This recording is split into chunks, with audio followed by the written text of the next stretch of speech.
In today's video, I'm going to teach you how to check Google Drive Backup Mobile. First, a quick overview so you know what to expect. Google Drive backups on Android are stored in a special backups area. They don't live alongside your regular files in My Drive, and you can't open the contents of a backup the way you would a document or a photo.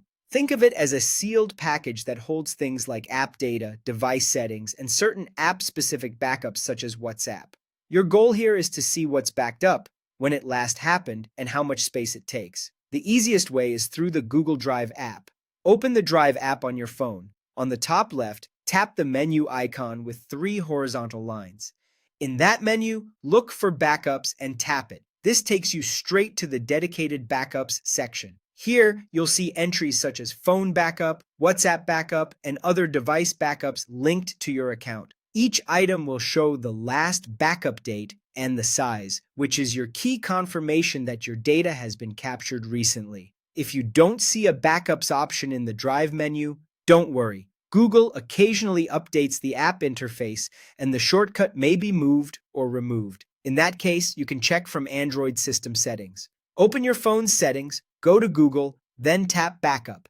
This screen presents similar information: the devices and apps that are backing up to your Google account, along with the most recent date and total size. It's the same data, just accessed from the system side. A couple of important clarifications will save you time.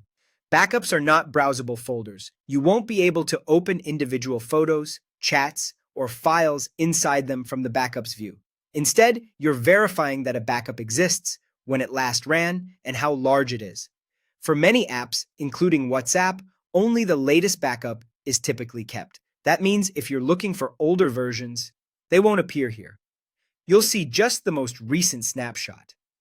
When you're reviewing the list, focus on the date and size. A recent timestamp suggests your device or app has backed up successfully. If the date looks old, that's a sign the backup hasn't run in a while. And remember, this section is tied to your Google account, so make sure you're checking the account you actually use for backups. That's it. Simple, clear, and reliable ways to confirm your Android data is safely backed up to Google Drive.